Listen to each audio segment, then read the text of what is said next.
What's up guys? May pag-uusapan tayo guys, no? Isang comment na natanggap ko kung makukulong ba daw ang isang security guard kung ang isang magnanakaw ay napatay niya sa suntok. No? O nga, no? Tama nga naman. Ano, sir, ano ba? Okay, tara, pag-usapan natin.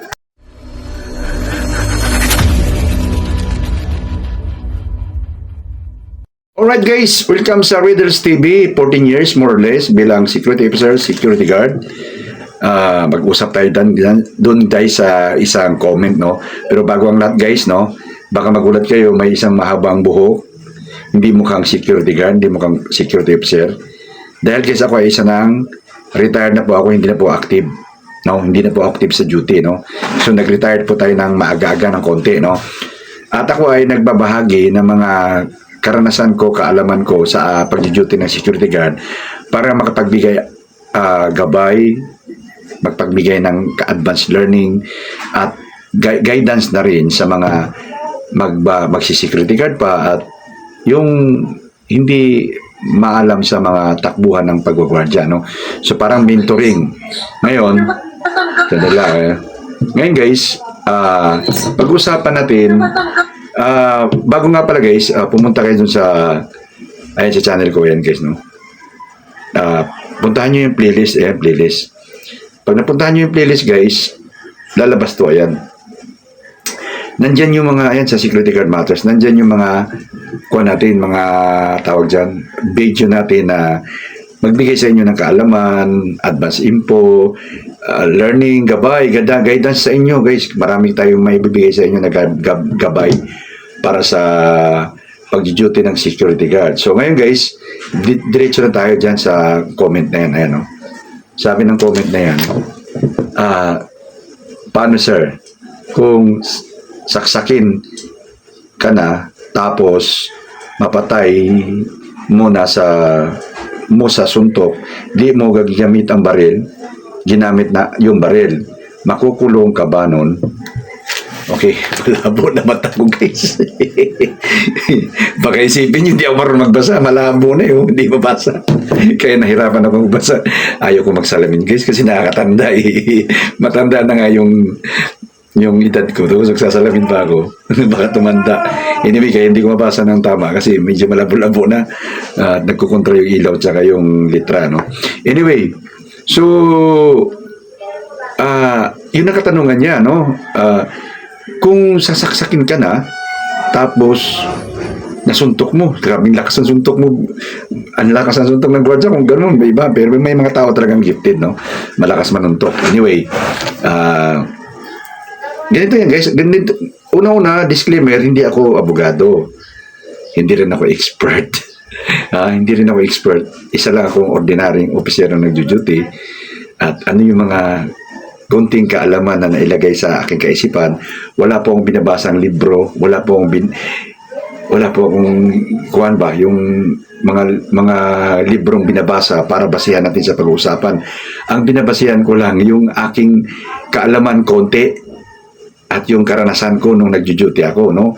So kung mayroon man kayong correction, mali na napabanggit ko, sorry naman, tao lang, no? So ako ay magbabahagi lang ng aking karanasan at konting kaalaman, no? So baka naman may alam ko marami mga matalino dyan, social media to no? Marami matalino at malawak ang kaalaman. So kung meron kayo, bigyan nyo ng reaction video ko, aron para makuha natin, malaman din yung iba na correct mo yung sinabi ko. Anyway, punta na tayo doon sa sinabi niya, no?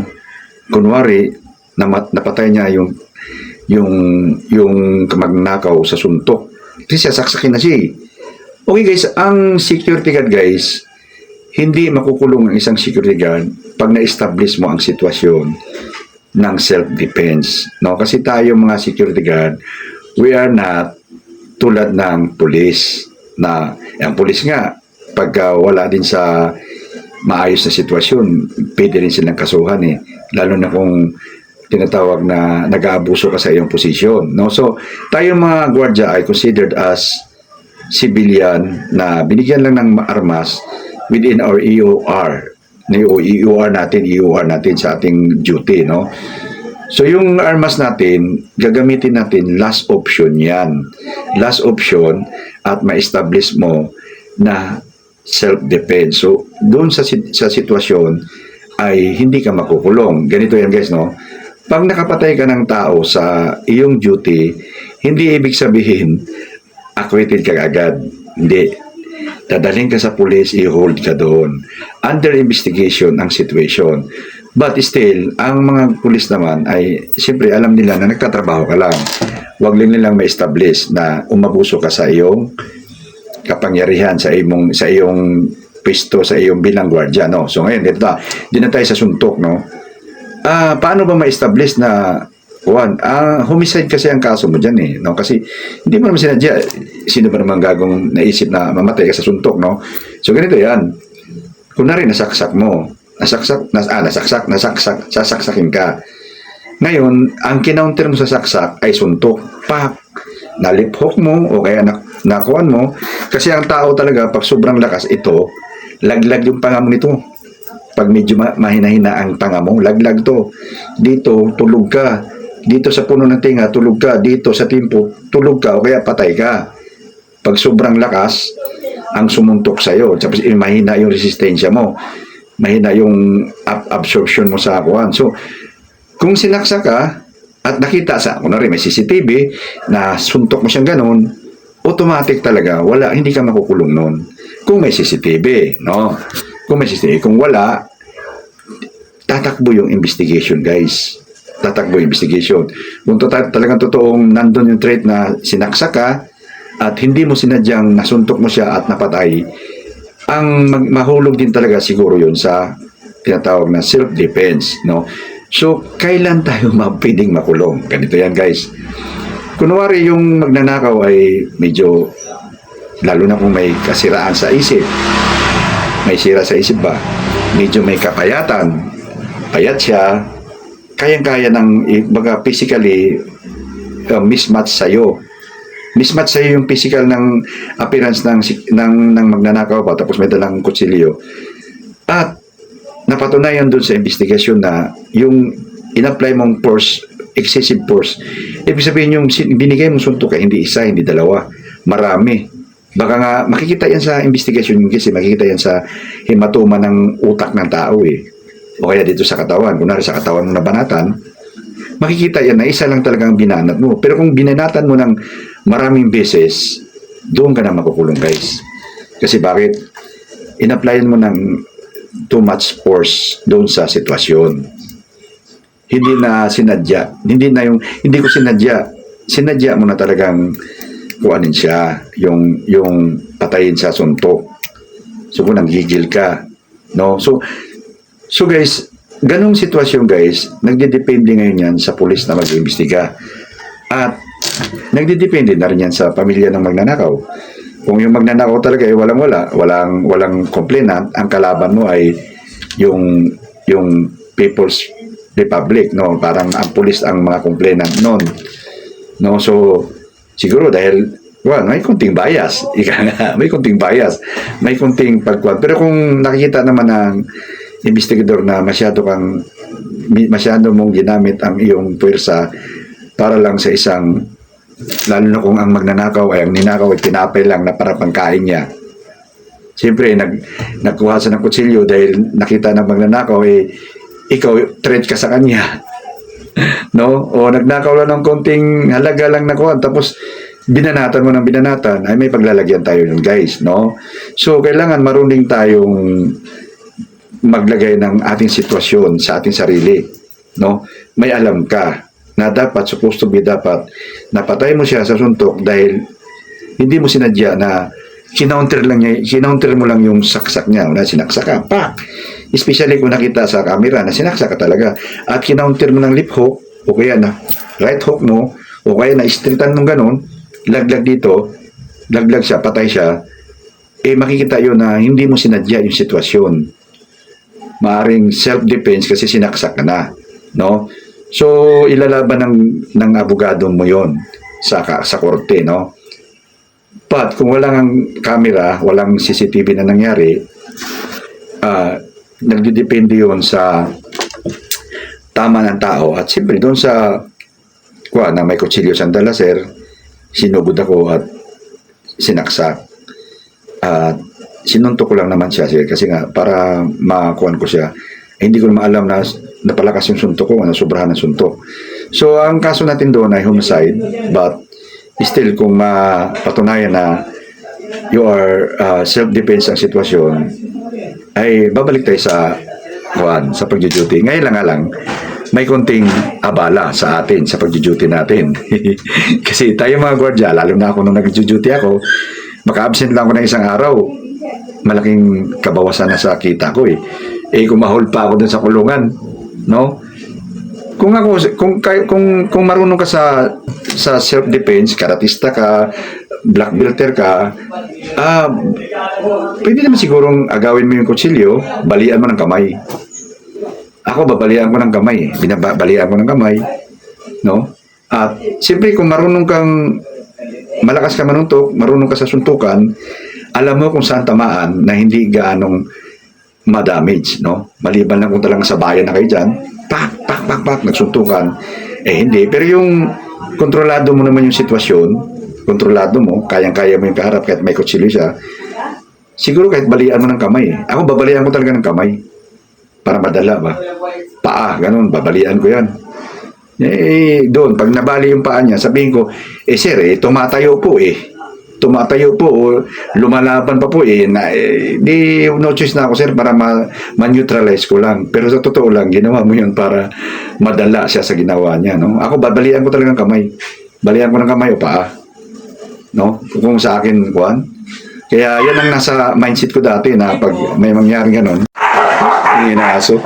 Okay guys, remember guys, always nating tandaan na we are not authorized na pumatay ng tao. Hanggat maaari ay kuwan tayo yung huwag nating i-immune na pumatay tayo ng tao kasi talagang hindi tayo lusot doon kahit sabihin mong kuwan. Maliban mo talagang sinasabi nga life and death situation, no? So, sabi nga sa suntok na napatay niya, kung isang suntukan lang at namatay talaga, malamang-lamang siguro mahuhulog sa hindi talaga sinadya ng gwardiya yon at mapunta sa self-defense. Pero kung sinuntok mo ng maraming beses at namatay yung tao, may paglalagyan tayo dun guys. Kasi excessive apply of portion no? Excessive yung hindi yung katwiran na kuwan. Kaya wag kayong mga tuwiran na wag nyo ilagay sa kaisipan nyo na di patayin natin yan sa suntok. Kasi okay tayo dyan. Ligtas tayo dyan. Hindi. Wala. Makikita yan sa investigasyon guys. No? Ngayon kung kayang-kaya nyo, tulad baliw, di ba? Baliw na talaga. Kung kaya naman yung agawan yung armas, yung kutsilyo niya, kayang-kaya, mag-apply. Kung kaya nyo agawin yung kutsilyo, kayang-kaya nyo, papayat yung medyo baliw-baliw na magnanakaw. Pero kung malaki sa'yo, at hindi mo kayang, kumbaga, hindi kayang agaw-agawin kasi malaki yung kuwan, at suntok talaga gamit mo, nasuntok mo, no? Ang lakas ng suntok mo kasi kung malaki yung magnanakaw, malaki katawan, at nasuntok mo dahil may dalang kutsilyo, ay absulto tayo. Sa palagay ko, absulto tayo, no? Hindi ko masisigurado na kasi yun ang kaalaman ko na depende yan sa sitwasyon ba ng sitwasyon na malaki yung magnanakaw, may kutsilyong dala, at hindi mo nagamitan ng baril, hinarap mo siya in one-on-one, face-to-face na strength to strength, at nasuntok mo, isang beses na nasuntok mo, ganon, nasuntok mo isang beses, alam ko kung yun, nagiging, hindi mo nasadya, namatay siya sa isang suntok mo, mahulong yan sa self-defense. Ngayon, ganito yan, nagsuntukan kayo, pagka sinaksak ka, tapos nagkaroon kayo ng tinatawag na struggling ba? Natapon mo yung kutsilyo niya, nagsuntukan kayo, suntukan kayo, gantihan kayong dalawa, at pagkasuntok mo, dahil sa lakas ng suntok mo, napatay mo siya. At ikaw na may matama, self-defense yun, guys. Self-defense yun. Kasi self-defense, sir, nagsuntukan kami niyan, sir. Sinugod niya ako, may dalang kutsilyo. No, hindi yun mahulog sa nag-apply ka ng excessive force para sa kanya, hindi. Kasi talagang nag-one-on-one kayong dalawa. Dahil ikaw, ayaw mo rin magamit yung baril mo, nag-piece to piece kayo, na tinalbog mo yung kutsilyo, nagsuntukan kayo, at doon sa suntukan, na-disgrasya mo siyang kuwan, hindi man pwedeng suntukin mo na isang beses yun, di ba? So doon, mahuhulog sa kuwan yun, tinatawag na self-defense na kaso, no? So, yung sagot natin sa tanong niya, paano yan sir kung napatay mo sa suntok yung magnanakaw dahil sasaksakin ka na, nagdidepende pa rin po yan sa sitwasyon nung ano yung talagang totoong sitwasyon, no? Kaya hindi ibig sabihin na, ay, sabi ni Riddles, pwedeng suntukin patayin sa suntok yung magnanakaw. Hindi. Kailangan mo ma-establish na, kaya napatay ko yan sa suntok dahil nagsuntukan kami. Napatay ko yan sa suntok, hindi ko sinadya. Kasi sinaksak niya ako. Ang ginawa ko, sinuntok ko siya para lang matauhan ko siya, no? O, di ba? So ngayon, kung anong diskarte, kung kayong naka-duty ngayon at may mananaksak sa inyo, at kaya nyong agawin mo na yung armas, yung kutsilyo ba, balian nyo sa kamay. No, balian nyo. Huwag niyo santuhin ang mga taong demonyo. No, huwag ninyo patayin din. Kasi may kaso nga tayo. Pero dapat bigyan nyo sila ng tinatawag na bigyan nyo sila ng yung remembrance. Balian nyo sa paa para hindi na makapagnakaw o kaya makalakad man ulit ay pilay-pilay na. Balian nyo yung kamay para pagkasasunod magnakaw siya, isang kamay na lang gamit niya para madali na lang siyang makuhan. Kasi ang mga demonyo yan. No? Demonyo yan. Pero itong pag sinabi mo is balian, atin-atin lang to. Huwag nyo ikwento. Huwag nyo ikwento. Ganun din sinabi ni Riddles. Kung bagakuan lang yan, sariling ko natin, kaalaman bilang mga gwardya. No? Yung pag sumuntok ka rin, pag sumuntok na, susuntok ka, no? Susuntukin mo siya. Susuntukin mo yung magnanakaw. No? Huwag mong suntukin sa mukha. Huwag suntukin sa mukha. Kunwari, nahuli nyo yung magnanakaw, no? Nahuli nyo magnanakaw, tapos gusto nyo gantihan kasi napahirapan kayo, o napahiya kayo, o matatanggal kayo. Huwag nyo suntukin sa mukha. Kuwan yan. Ebidensya yan. Sapakin nyo sa katawan. No? Sa kidney. Para doon sa kulungan, magkasakit man siya sa kidney, ay hindi halata. No? Tama lang din sa kanya yun. Demonyo sila eh. No? Nanahimik yung pamumuhay natin bilang gwardya, biglang gagawa ng ganun sa area natin, di ba? So kung ganun man, sikmurahan lang nyo dito sa atay para may tama yung atay niya pagdating sa kulungan. No? Huwag sa mukha. Sa mukha, pag nagkaroon ng pasa yan, nagreklamo yan na, mahilig pa naman magpabiktima ang mga taong mga kuhan. Diba yung mga taong mga kuhan, mahilig magpabiktima yan? Yung mga magnanakaw, mga kuhan, kunwari, pag anong yan sa kuno, pero pag nagbibiktima yan, kala mo kung sinong mga tatlo sungay niya mga yan eh, no? Mga tatlo sungay yan, no? Tapos, pag sila na ang nakuhaan, kala mo kung sinong kawawa. Kaya kung magkataon na mayroon kayong ma-intercept na gano'n, huwag niyong bitawan hanggat hindi na balian ang kuhan dyan. Yung ribs, tanatan nyo sa ribs para nakuhan, madala ba? Tantado ka. Sungkitin mo yung ribs ba? Pak! Para yung ribs niya rito makuhan, maangat lahat dito. Pero sa mukha, wag kasi kuhan, makikita ng pulis yan na pag nagkabukol-bukol yan, buti, okay lang kung binugbog ng taong bayan. Binugbog ng taong bayan, wala kang kakasuhan doon. Sino kasuhan mo ba? Taong bayan nga eh. Pero kung nasa loob ng area mo, nasa irap ng area nyo, puro kayo mga gwardya, ma-identify kayo na kayong bumugbog nun. Kala nyo walang kaso, may kaso yun. Yung bubugin nyo yung magnanakaw, may kaso yun. Okay guys? So ano ang sagot natin sa katanungan doon sa sabi niya na makukulong ba kung napatay mo ang isang magnanakaw ng suntok? Nagdidepende yan sa sitwasyon.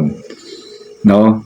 Kung ang sitwasyon ay bill to bill kayo, nagsuntukan kayo, dahil sinaksakin ka, natanggal mo yung saksa, napalayo mo yung panaksak niya, at nagsuntukan kayo, at hindi mo sinadya na kuhan, Wala, well, hindi ko yun. Hindi yun, palagay ko makakaligtas ka doon. Pero yung walang kalaban-laban yung magnanakaw sa'yo at pinagsasapak mo, ay may paglaglagan ka doon, guys. Kulong tayo doon, okay? So, alam nyo na, nasa susunod, alam nyo kung saan gagamitin ang kamao nyo, lalo na kung malakas manong to kayo, no? Inahinay lang kasi mahirap din. Mortal sin ang pagpatay ng tao, no? Wag niyo nang pabayaan niyo ng ibang tao na tanggap na nila 'yon na pagdating sa kabilang buhay ay may harapin silang parusa. Pero kung tayo naman ay makakaiwas pa, wag natin gawing pumatay ng kapwa natin kasi sagrado ang katawan ng tao, ang kapwa natin. Sabi nga ni Lord, ang kuha niya, ang mukha ko ay ang kapwa nyo, no? Kung gusto mong makita si Lord, gusto mong irespeto si Lord, gusto mo siyang irespeto at kuan, ang pagrespeto kay sa Panginoon ay ang pagrespeto sa kapwa mo. Kasi yan buhay na hitsura ng ating Panginoon, yung kapwa natin. Kaya kung gumawa ka ng kabutihan sa kapwa mo, gumawa ka ng kabutihan sa Kanya.